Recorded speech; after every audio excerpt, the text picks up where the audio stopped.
Godavari Khani Godavari gardens లో ఐక్యమత్యాన్ని చాటడం కోసం హక్కుల కోసం మాట్లాడుకోవడానికి ఈ సమ్మేళనమని అమ్మ తెలంగాణ స్టేట్ హిజ్రా సంఘం అధ్యక్షురాలు ఓరుగంటి లైలా అన్నారు.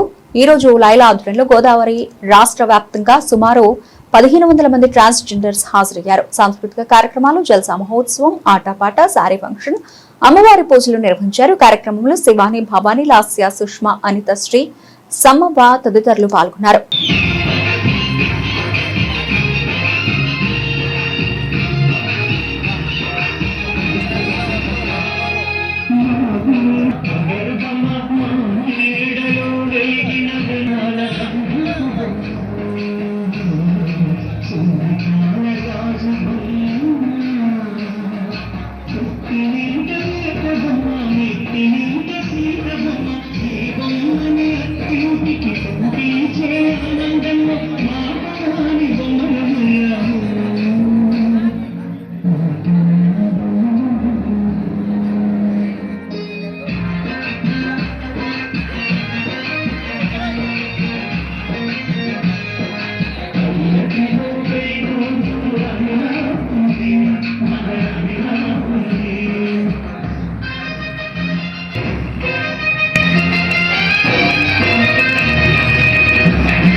తెలంగాణ హిజ్రా ట్రాన్స్జెండర్ సమితి రాష్ట్ర అధ్యక్షురాలని ఈరోజు పెద్దపల్లి జిల్లాలోని గోదావరి ఖనిలో రాష్ట్ర స్థాయి హిజ్రాల సమావేశం అనేది జరిగింది. ఈ సమావేశం యొక్క ప్రాముఖ్యత ఏంటంటే మా ట్రాన్స్ కమ్యూనిటీ లో మా హిజ్రా కల్చర్లో కూడా ఎవరైతే సర్జరీ చేయించుకుంటారో వాళ్ళకి 41 డేస్ రెస్ట్ ఇచ్చిన తర్వాత మేము మా అమ్మవారి పూజ మరియు మాత పూజ చేసుకొని అందరం సెలబ్రేట్ చేసుకుంటాం. ఇది మా జీవితంలో ఒక సారీ ఫంక్షన్ లాంటిది, ఒక పెళ్లి ఫంక్షన్ లాంటిది. కాబట్టి అలాంటి కార్యక్రమానికి తెలంగాణలోని అన్ని జిల్లాల నుండి కూడా ఈరోజు ఇక్కడికి రావడం జరిగింది. ఇది గోదావరి ఖనిలో మొట్టమొదటిసారి జరుగుతున్న ఈ ఈవెంట్ ఇంత అంగరంగ వైభవంగా నిర్వహిస్తున్నటువంటి మన శివాని నాయకమ్మ, లాస్య నాయకమ్మ గారి ఆధ్వర్యంలో ఇది జరుగుతుంది. చాలా బ్రహ్మాండంగా జరుగుతుంది. ఇది మా కమ్యూనిటీ యొక్క ఎంటర్టైన్మెంట్ మాత్రమే కాదు, మా యూనిటీ, మా ఐకమత్యం చాటుకోవడానికి, మా హక్కుల గురించి ఇక్కడ మాట్లాడుకుంటాము, మా సమస్యల గురించి చర్చించుకుంటాము.